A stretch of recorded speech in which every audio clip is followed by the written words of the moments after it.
if you're forcing yourself to do something that you hate, you're not going to do it. It doesn't matter how many times you set your intention, set your goal, you'll just never do it. Power to Live More with Joe Dodds. Welcome to the Power to Live More podcast, all about productivity, organisation, well-being, energy and resilience.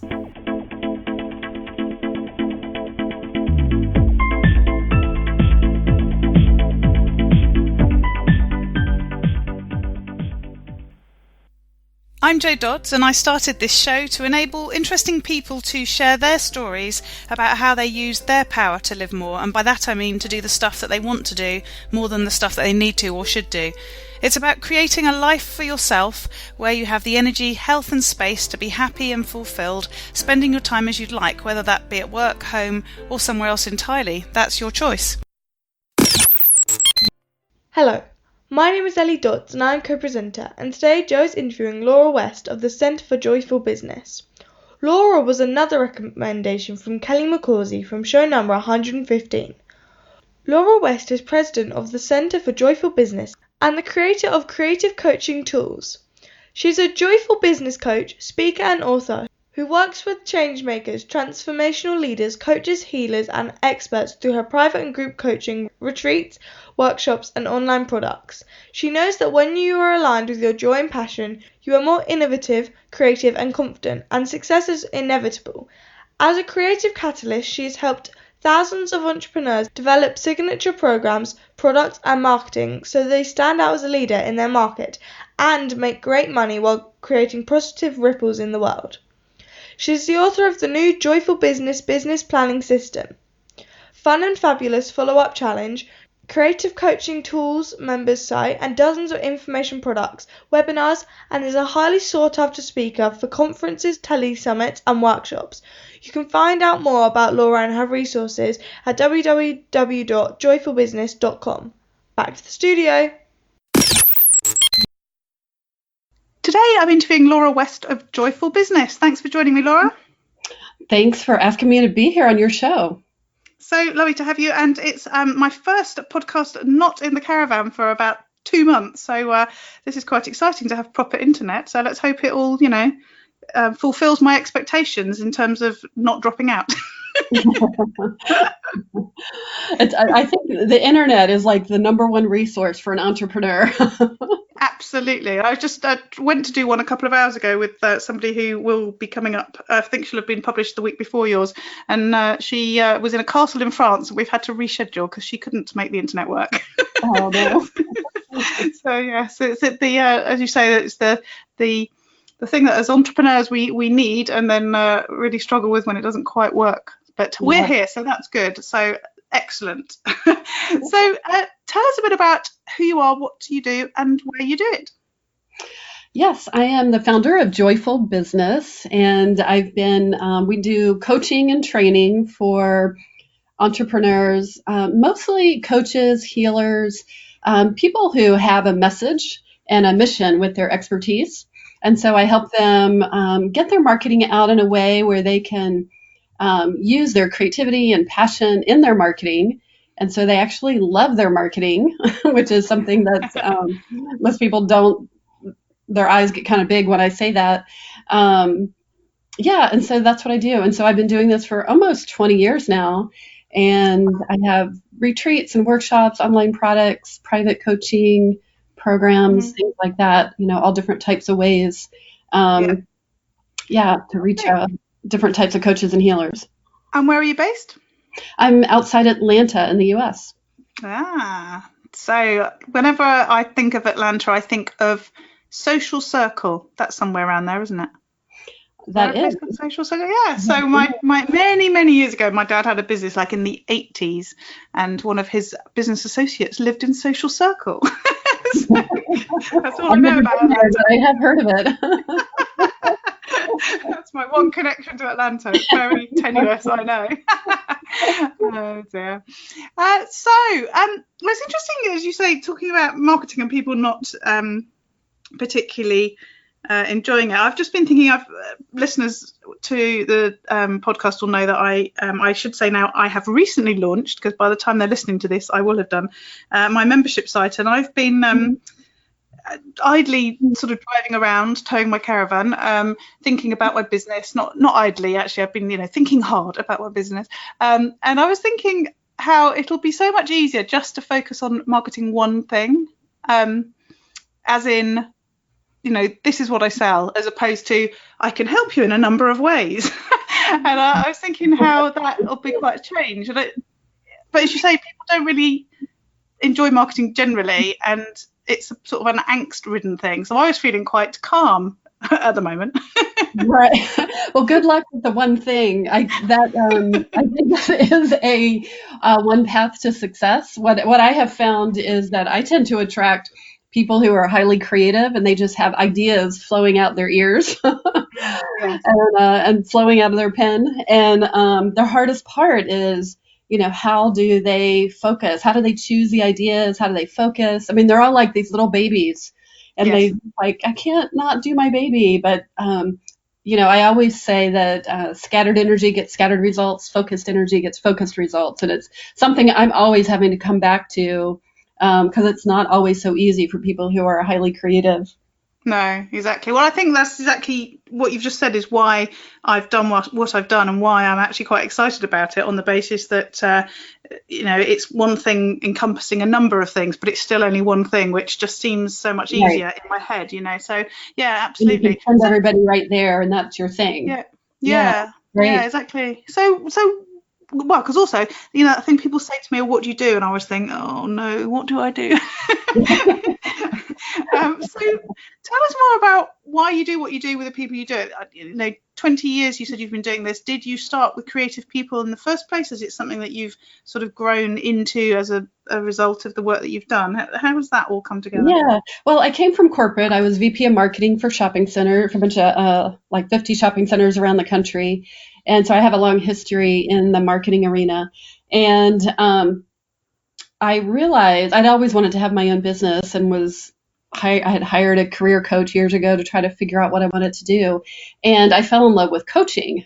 She was coaching me, and I fell in love with coaching and realized that was a big part of what I loved to do, which was all these shopping centers, all of them had female marketing managers, and I loved naturally coaching them to help them do better in their job, to be seen as a leader. So anyways, just all the universe conspired for me to get coach training and become a coach, and started my business. And, one of the things is I'm really mostly passionate about working with coaches and healers who want to change the world in some way with their work, and I want to help them be more successful. But it turns out that a lot of these people are like me, of course, which is how it works, and they just have tons of ideas for how to do that. And so it's kind of another piece of my business is helping them manage all of those ideas, helping them manage their energy, because they're usually highly sensitive and intuitive.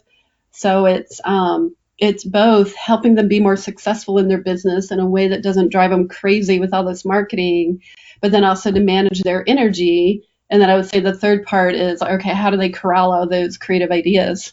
And you described yourself as being similar. So how have you done that for yourself, and how is that then translating into helping other people? Yeah, how's that working? Yeah, exactly. How's that working for you? Well, it's I love feeding the ideas, and so I'm always, reading, listening to podcasts. I'm sure we'll get into all that kind of stuff.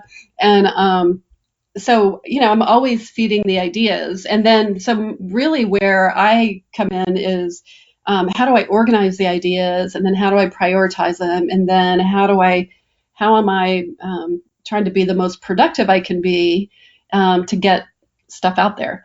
And so that's what I help my clients with. And so, I do that in a number of ways. A lot of it is I've created my own planner that works for me and works for my clients. So that really helps. And then, gosh, there's so many places I could go with this, to the tools, to the how you spend your time. One of the things that I do is really block my time, and that helps tremendously, where I am, when I'm focused on writing emails, then I do what I need to do to get into that rhythm so that the words start flowing. and then I write several emails, so that it's Yes. not trying to do things here and there. And that really makes a tremendous difference. Yes, yeah. It's interesting. A lot of people talk about blocking. And I've talked on the podcast before about how when I've tried to like do themed days, I do all this plan and sort of plan my calendar and make it all look amazing, and then I don't follow any of it because I hate having things in my diary. But the sort of alternative to that is to group things together, so you don't necessarily do them on certain days or have that much structure in the calendar, but actually, as you say, you get that momentum going by doing all your website stuff at the same time, or as you say, all your email marketing or whatever, and that can be really helpful and doesn't feel to me so structured as the sort of theme days that some people recommend. Right. I'm just not, one of the things I'm really passionate about is finding what works for you. Yes. How do you get into your flowmentum is what I call it. You're always looking for that flowmentum. And it works different for different people. I'm really good, like morning time is my precious time. And so it's, I want to fit everything into the morning. I want to fit my rituals, my routines. How do I get inspired? How do I align my energy? I want to exercise. I want to do my writing. Mornings aren't that long. Morning's not long enough for that, But I have learned that, when my most natural rhythms are and what to do to help cultivate that. One of the things that I do when I'm writing is I put on my headphones, my earbuds, and I have a chant music that I listen to. And that really works for me to like get me in the rhythm so that everything's kind of blocked out, but kind of this rhythmic music. And then I just find I'm able to find my flow a lot easier and tap into the words and get a lot more done. But it's like you've got to find what works for you. Yeah. What about other people? Have you found, so that is interesting, the listening to particular music to, I mean, I work with classic FM playing the classical music quite often. So I always used to say that was because I didn't know the words, but now that I do choral singing, sometimes I find myself singing along. So maybe it doesn't work quite so well. What other examples can you think of people that have done something like that but different? Yeah. I'm just trying to think of some myself as well. Well, one of the things that I do and I recommend for my clients is to do what I call creative cafe time. And I've been doing this for like 20 years, but it's getting up, especially all of us who work in a home office or a caravan office, getting up and going to a cafe or a bakery type of thing. And, I have things that I bring with me. I always bring something inspirational to read, somebody's newsletter or a segment from a book. And I do my journaling, I do my morning pages, connect in with my guides, and then I'm like ready to go. And like the ideas by then are just flowing out, and it's so easy to write and get some things done. Mm-hmm. And I find that getting out of my office is so helpful. I talk a lot about with my clients how inspiration happens outside the office and implementation happens inside the office. I like that. Yeah. I keep thinking I need to get a better way of recording ideas when I'm in the car, because driving for me is one of the times when I get really creative about ideas and things, but then I have to try and remember them so I can write them down afterwards. I should think about audio and all that sort of thing, but yeah, I've just started using audio a lot more where I'll go right to like Google Docs, or I always text message myself all the time, and I'll use audio to do that so that I can remember all those great ideas. Because it is like when you're driving, walking, things like that, where all the great ideas start flooding in. Mm-hmm. I did actually write a blog post recently when I was driving using something called otter.ai, which is a really good transcription app that you can put on your phone. Cool. Yeah. And I sort of, I have these sort of ideas and then they don't go anywhere. And I thought, when I'm driving later, I'll, see if I can just sort of spout it out as I'm driving along. And I haven't gone back and edited it yet, so it might be a load of rubbish. But at least I've done the first bit. Yeah, sometimes you get the transcript back and you're like, what was I thinking? You're like, get out the way. What are you doing, stupid idiot, or something? And then realised that wasn't actually the post. That was one of the drivers. Right. But it really does help. I do find the audio helps just get things out a lot quicker, a lot faster, and it's so much easier to edit from there. Yes, yeah. And I like the idea about going to a cafe. I find it interesting. Well, some of those apps, like focus apps and stuff, they give you coffee shop sounds, don't they? Because that's supposed to help you to focus. And I'm never sure whether I think that'd be a bit weird in my office playing coffee shop sounds. But I do think when you're in public, but on your own, there's a different vibe to it than when you're at home on your own, if you see what I mean, isn't there? Yeah, there is. There's something about it's so funny because it's like I put in my I have creative cafe time music, so like kind of music that's not gonna get me too distracted, Hmm. um, but it kind of gets a rhythm going. And so I go out to a cafe, but yet I put on my headphones. So there's something about the energy of people coming in and out, things Mm. happening around me. Like it's like the energy is flowing, and I tap into the world. Like there's things going on in the world, you know, the Yeah. quietness of my own place. But then I still put in my headset so that I can have the concentration. Yes, yeah. So tell us a bit more about your planner, because there's a few people who create planners, and I don't know if they always come from your own experience and then you share that with other people, or whether it's just something that you would have always done anyway. It sounds like yours was your planner that you've now shared with other people. Is that how it came about? Yes, it's the Mm. Joyful Business Plan. And it really, I have bought tons of planners over the years, trying to find like the utopia of planners, the ultimate plan. And I found there were things I liked and things I didn't like. And so both a planner to use on a daily basis, but then also for a marketing plan. So I created a combination. And so I have the Joyful Business Plan is like this combination that uses kind of mind map principles for the most part, to help brainstorm your ideas about your vision, your ideal client, um, everything from taking an inventory, what are your current services to what are your future services, your current marketing to your future marketing. And then it has the planner part. And so there's a daily action planner where you can put down, here's all the things I need to do for the week. And then here's what I'm going to do each day, and try to schedule those out, so that you can not feel like, it's so easy to write down this gigantic to-do list. But when it Mm. really works is where you say, okay, Monday I'm going to do these things. And then I don't have to worry about writing that sales page until Wednesday, Mm. that Yes. kind of thing. Yeah. Interesting. Yeah. So how did it develop into something for other people? Well, whatever it's the classic, whatever works for me, then I share with my people, my community. And I've had them asking for years because I create a lot of tools, like creative business tools. Mm. And so they just asked for years. And so I developed it over time, Yeah.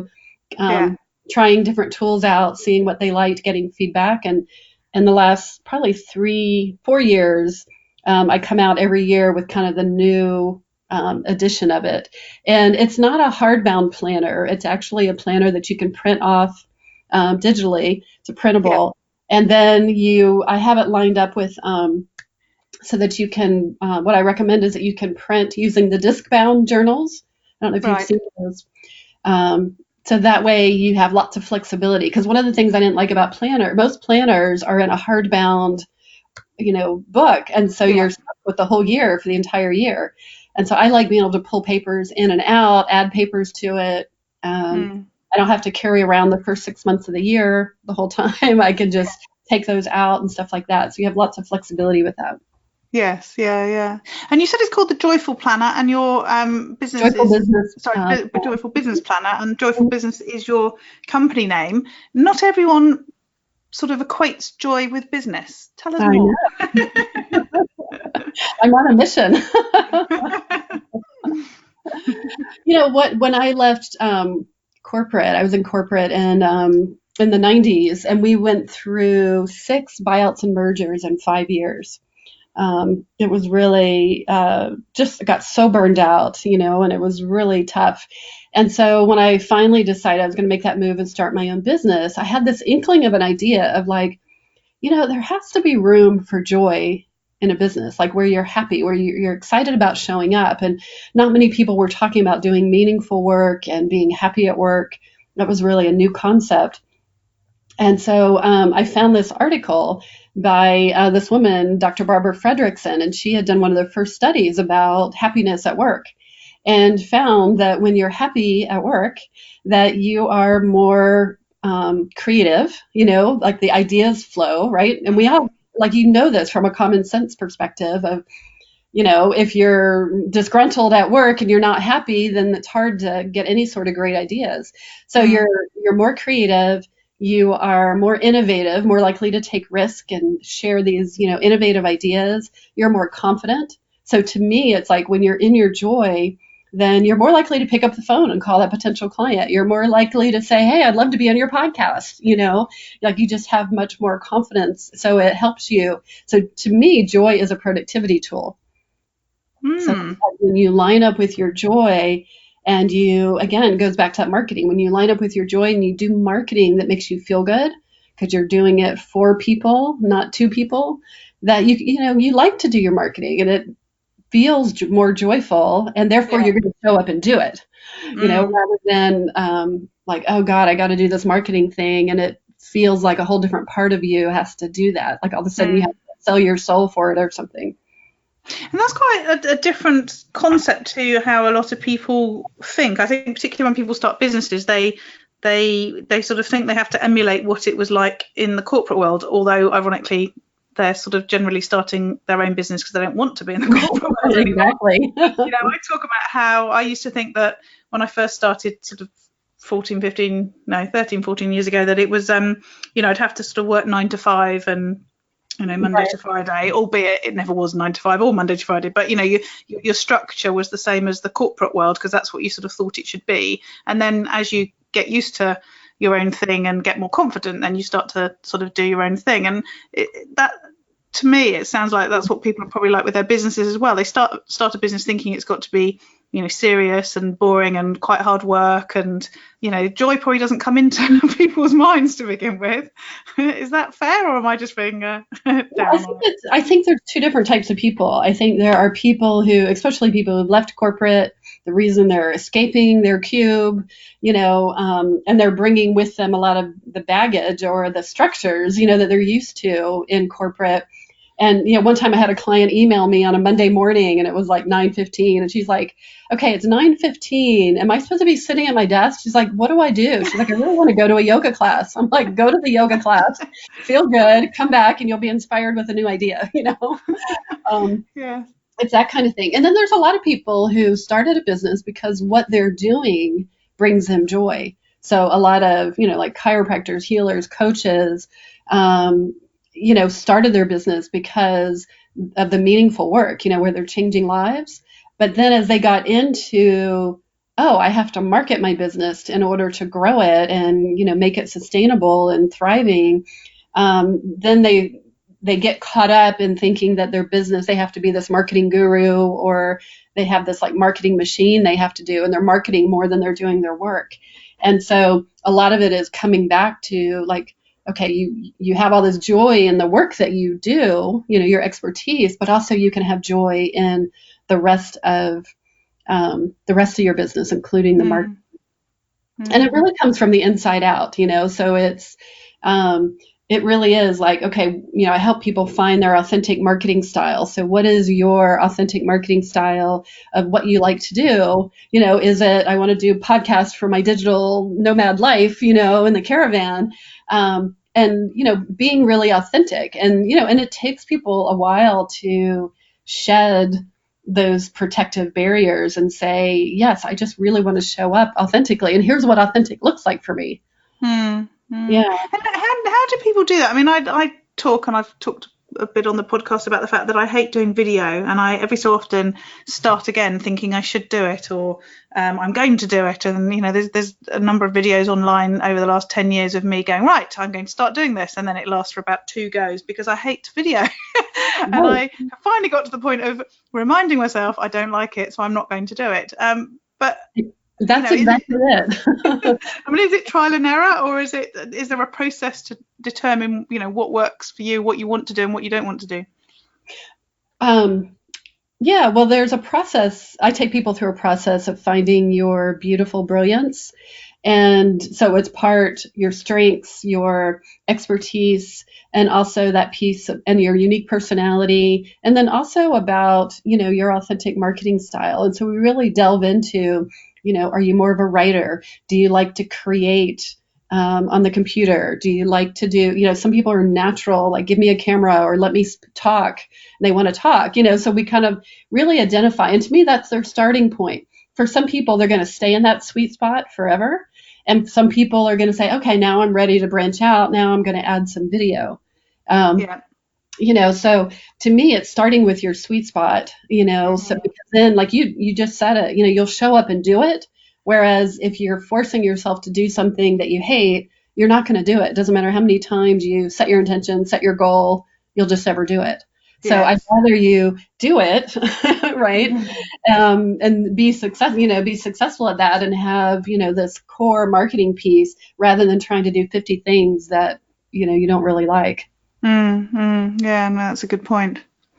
So what about getting things done on a day-to-day basis? You've already talked about your cafe moments, creativity moments. How do you make sure, and you've got your planner obviously, but how do you make sure you get done what you need to get done daily, weekly, and all that sort of thing? It's a combination. I use my, my daily planner, the daily action plan that's in the Joyful Business plan. And then I also use online tools. So of course I have my Google Calendar, which is my go-to for everything.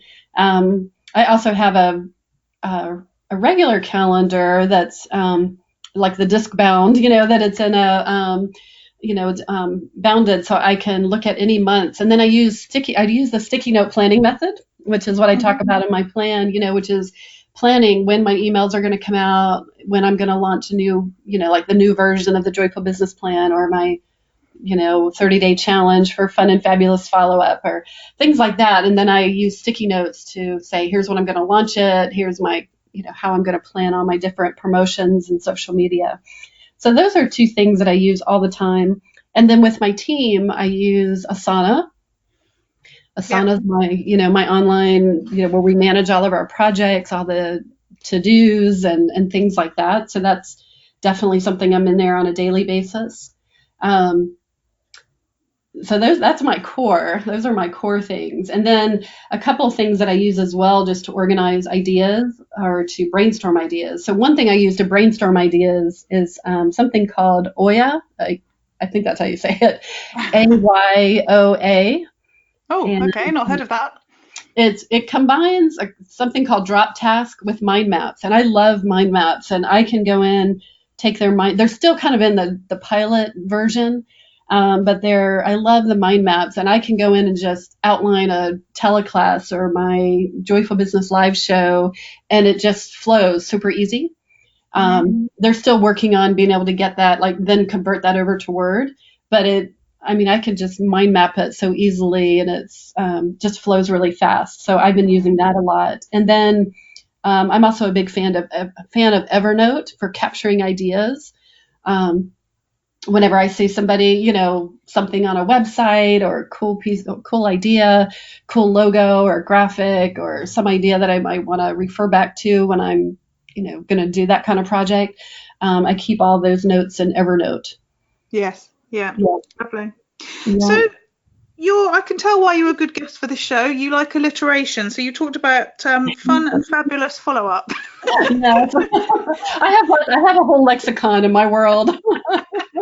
Welcome to my world of joyful sightings and fun and fabulous follow-up. So tell us a bit more about the fun and fabulous follow-up, because you, I think, have a different take on the idea of following up. And I, for one, whenever I sort of think I'm going to do something like that, I sort of start an email and the subject line is like follow up, but I think, oh no, that's rubbish, shouldn't do that. What else can I say?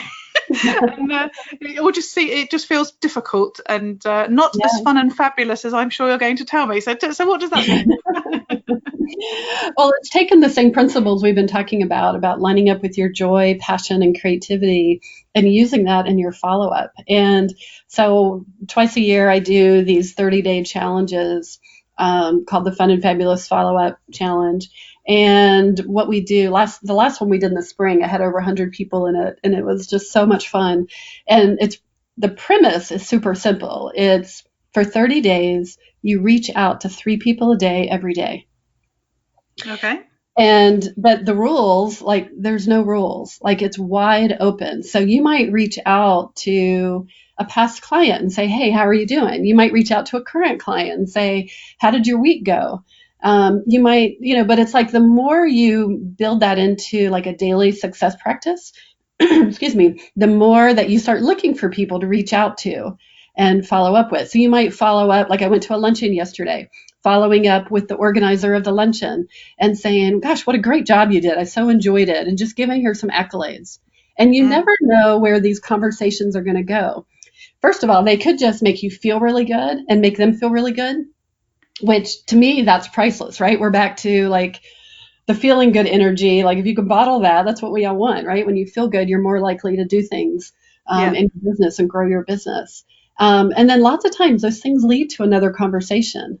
And so, and then I give you all these ideas for how to follow up, how to, send photo quotes and articles, use a card service. Like there's so many creative and fun ways just to reach out and touch people's lives and connect with them.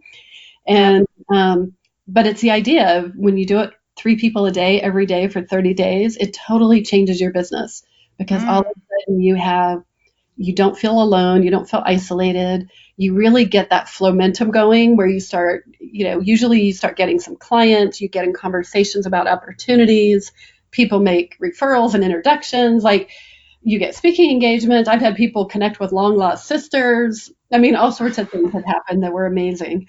But it's the idea of letting go of, that idea of like, I'm doing marketing to people.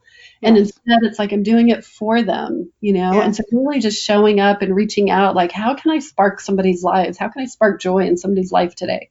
Yes. Yeah, no, I love it. And as you say, it's that sort of taking away the angst around needing to do it for whatever reason, but actually just about connecting. And I think back to when I first started my business, I grew my original publishing business through networking, and I really hate networking now, and I have been reflecting as to why, and I think it's because it's almost become, you turn up, you do your pitch, you swap your business cards or whatever, and that is never how I did it. It was about meeting people. Who can I connect this person with? And oh, this is an interesting person, sort of thing. And it feels sometimes like it's not so much about that anymore. Clearly I'm choosing the wrong places. But I've stopped doing it because I've not enjoyed it, because it seems to be being done for the wrong reasons, if you like. So I really love what you're saying. It's become kind of this rote thing. And so I always go to a networking event with I set my intentions when I'm sitting in the car before I go in, and I say I just want to connect with 3 people and have 3 delightful conversations. So when I leave, I feel delighted. Either I gave to them or somehow we had this rich connection. And then all of a sudden, I do my 30-minute elevator speech, whatever. 30 minutes? Oh God, I hate those. And most people do, and so it's that idea of I really set my intention about the connection and how can I help people? And then, in Fun and Fabulous Follow-Up, I talk about 5 different kinds of conversations. Like every conversation is not about trying to have a sales conversation. There's so many other ways to have a conversation to help each other. Yeah. Lovely. So let's change the subject a bit and talk about keeping healthy and full of energy for this, because it strikes me that being joyful actually needs quite a lot of energy, albeit if you're truly joyful, it doesn't, because it's just a natural thing. But being joyful is actually, to me, feels like being full of energy. How do you make sure that you're in that position through looking after yourself? Yeah. So, it's funny because a lot of people say joyful business. Oh, of course, that's the name of your business. You're so joyful. And it's like, well, no, like the reason I put that out there is to remind me like that I have a choice, that I can tap into joy. But I do believe that, we are hardwired with those survival instincts, to worry, to be protective, things like that. The sky is going to fall.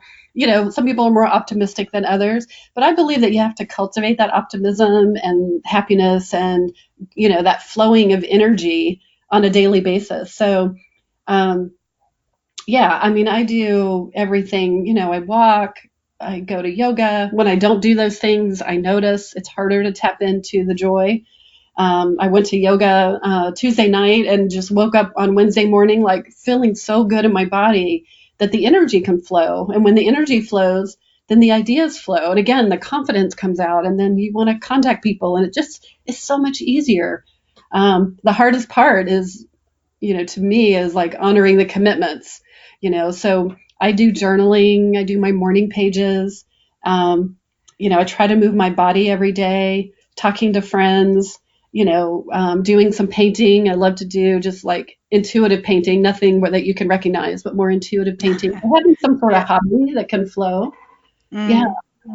And those are so incredibly important. And it's funny because it's like the busier we get, we start, we want to sacrifice those things, but those are the very things that actually keep us in alignment with the joy and keep the joy flowing. Yes, yeah. You've just made me think I must do some singing after we've finished, because I've been away and I don't like to do singing in the caravan because people can hear me. When I'm at home for a little while, I might do some. So as you say, it's so important, and to find the things that help you to feel energized, but also to relax and so on. As you say, finding that time to build those things in. Yeah. It helps all the ideas flow, and it helps you with the confidence to follow through on those ideas and take action. Mm-hmm. Yeah. So what about learning and improving yourself and sort of moving forward? You've been in business 20 years now. How have you kept moving forward? Well, first of all, I always have a coach. So I've had probably for 23 years, I've always had some sort of coach, whether it's a career coach, a business coach, spiritual coach, money coach, all sorts of different types of coaches. So that's my number one thing, is that I always have somebody that I'm paying to pay attention to me and pay attention to my ideas that I can bounce things off of, because it's so hard to do this work in a vacuum. And even if you have good friends, they'll give me feedback, but they don't always understand the business, your business goals and how that lines up with that. So that's the number one thing. And then, I read books, I listen to podcasts, and I'm always, taking programs and things like that. So I'm always doing things. I've always got one or two things at least going on. I try not to do more than two, but I'm always doing podcasts. So when I go, when I'm driving somewhere, driving up to my parents' house, which is a couple hours away, or, taking a walk by the river, I'm always got like a podcast on. Always have a few books stacked up next to my, next to where I'm sitting. Mm-hmm. Any that you'd recommend, podcasts or books? Oh, sure. Podcasts. They always kind of change, but right now I'm really digging this guy. It's called Creative Pep Talk. And he's just kind of this funny, he's more of a graphic designer, and he talks a lot about creativity. And I really like that. There's these ladies who do another one called Rock the Podcast. And so this is so perfect. I have this goal for this year, and then really ramping it up a lot next year, is being a guest on, being a more frequent guest on podcasts. And as a way to, get the word out about joyful business and expand my list and all those types of things. So these women have a company where they help you become guests on podcasts. And so they're doing a podcast about being a guest on podcasts. That's all sounding quite complicated now. I know, it is. So I love that. I love Amy Porterfield's, I can't remember the name of hers. I think it's something online marketing maybe. I think it is. Mm-hmm. Yeah. Those are some of my favorite podcasts. Lovely. I'll have to check them out. I always think I do my two podcasts. I do this one and one for an organisation called Engage for Success, which is about employee engagement. And I'm forever doing these. And then I don't often make an effort to get onto other people. So I'll have to go and follow them as well. See what the tips are. I always do it when I'm doing something else. So if I'm cleaning the house or taking a walk, driving, that kind of stuff.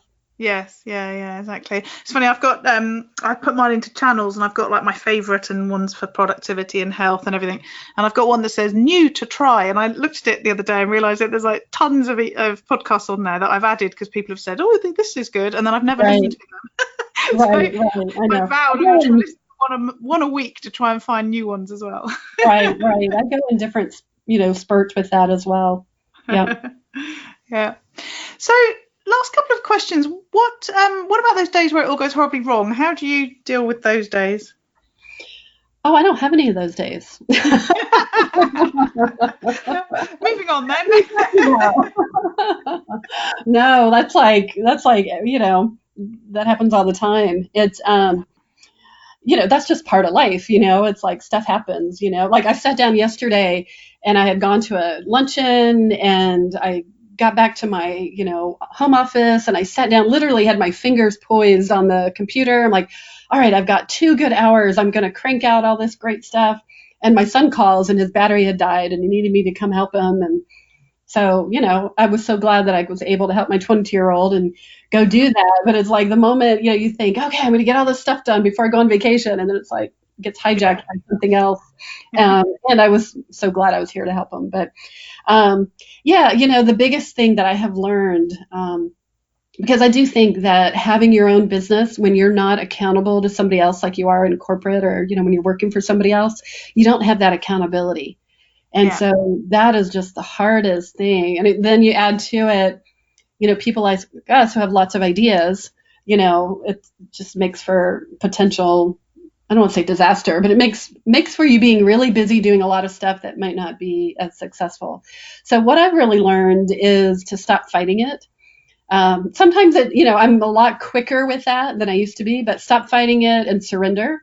So, yesterday when my son called, there was that, but I'm getting ready to write. I'm going to write all this great stuff. I set the time aside, but then I've learned to just kind of surrender and say, this is what's going on in life right now. This is my priority. And so that word surrender is not something we normally use. And so, it's a word that I use, to really say, okay, I'm going to be where I need to be, and be present. And because what happens is if I go and then I'm all pissed off about it or something, whatever it may be, it's like, then that's not a good experience either. And so I've just learned like to surrender to whatever I'm choosing in the moment and just remember I'm choosing, Those are some big things. And then I use all my, I always try to move my body. That just helps tremendously, walking or yoga, something like that. Journaling, if I'm feeling irritable or the ideas aren't flowing, then I usually read something inspirational and that helps tremendously. Or I go on the walk and do the podcast and I usually get tons of ideas or get that inspiration for my own newsletter and get things going. So I've just found I need ways to plug in and jumpstart and shift my energy. And so I have lots of different types of energy shifters. Yeah. Well, I would have been disappointed to find out that you didn't have a way of getting things back to being joyful. Yeah, you've got to. But, it's just not going to always flow and joy all the time. Like, just life happens and things don't turn out the way you thought, and or other priorities come up, and that's just how the dance is. The dance of life. And so, having different ways to shift your energy back is so important. I think what's important is knowing what your ways are. So like a lot of what I do with my clients is one of the first things I do is get them to create their joy list. So then they have this list, like what shifts their energy. Because when you're in the moment and you're out of sorts or feeling negative or going down that doubt vortex, you can't think, often you forget. And so just that reminder, that list that I have posted on my wall that says, Laura, go on YouTube and do some yoga real quick or go for a walk or read something inspirational. Like we need those reminders how to plug in. Yes. Yeah. Thank you. So to finish then, what about those days where you get to do the living more piece? So that's the bit where I say you get to do more of the things you want to do and less the things that you feel you should do or you have to do. What does a day like that look like for you? It's where just I call it Mentum. It just feels like everything just flows. And I feel, but, it's always involved something where I'm in my body, where I've either walked or stretched or done yoga or went to a class. And then also I've done, I would say movement, coaching, where I've been well used, where I just feel like, oh, I've helped these clients and I know I made a difference. That feels so good. It fills me up as well. Yeah. And then I would say, where I've connected with a friend, where I've created something, maybe I wrote something, so to me, it's all about like being in that flomentum. So when I'm in that flomentum, it doesn't matter exactly what I got done, but it's like everything fills me up as much as what I was able to give. Mm-hmm. I so love that word. I'm going to use it. I don't know when or how, but flomentum, I like it. It's great. To me, I always, I equate it to, if you remember that movie, Finding Nemo. Yes. And in the movie, they're trying to find his son who's all the way in Sydney, and it's like, oh, there's no way they can get to Sydney in time. And then he runs across the sea turtles, Yeah. and they're flowing in the East Australian current. And they're like, dude, get on. It's the current's moving fast. And so I call it the UAC, the Universal Abundance Current. And it's like, get into your flowmentum, join the UAC. And it's like, dude, and just kind of surrender, give up, and then plug in. And it's like things just move faster and you get to where you're going with a lot more fun and joy. Yes. Yeah. Oh, lovely. Thank you. Really good end to the podcast. So thanks for joining me, Laura. Let people know how they can connect with you and find out more about you. Yes, there's two ways. They can come over to joyfulbusiness.com, and there's all sorts of great stuff on my blog, and you can get your daily action planner and then join my newsletter right there. You can also join me in my Facebook community at Joyful Business Community. I think is what it is. Yeah, if you just search for Joyful Business Community, then you can join people who are there. And I post a lot in there about all sorts of things like we're talking about today.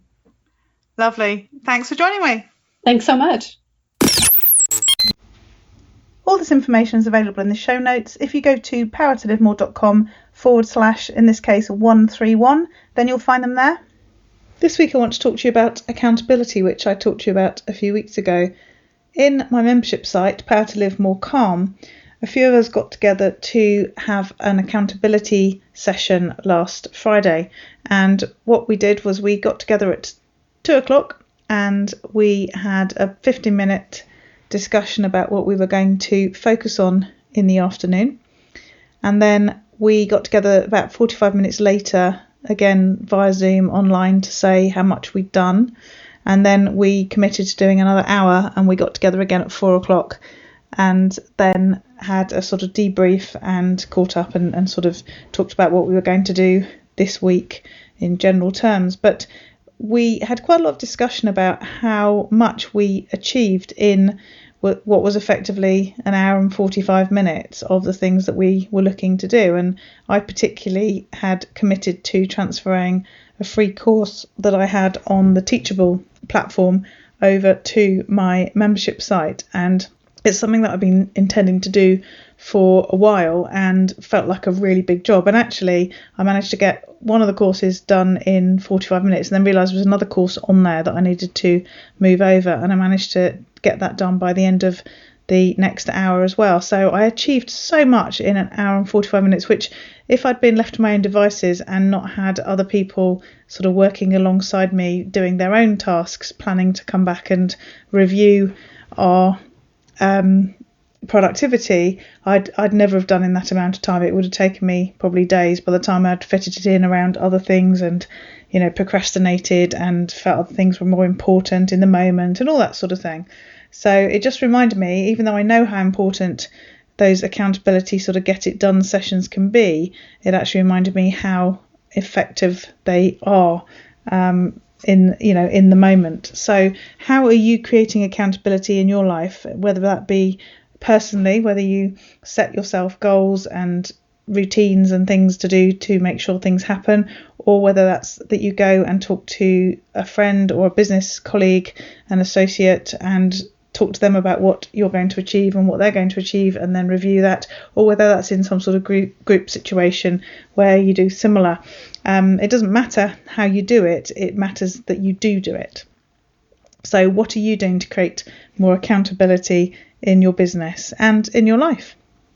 I keep banging on about the membership site. I'm really excited about the opportunity that it offers for home-based coaches and consultants to get together within the community to use for accountability, the aforementioned accountability. Also the learning, I think I've got 12 courses on there now across all of my 5 fundamentals, and also some stuff around WordPress and some information coming soon about marketing on Facebook. So there's lots of different things that you can learn within the membership site already, and lots more to come. And then also materials around goal setting and blogging and sleep monitoring. So those are the things that are in there at the moment, but again, more to come on there too. So if you're interested in finding out more, please do go to powertolivemore.com/get-calm, and we can arrange to have a conversation. And again, you'll get to the show notes if you go to powertolivemore.com/131, and we look forward to speaking to you next week. Use your power to live more.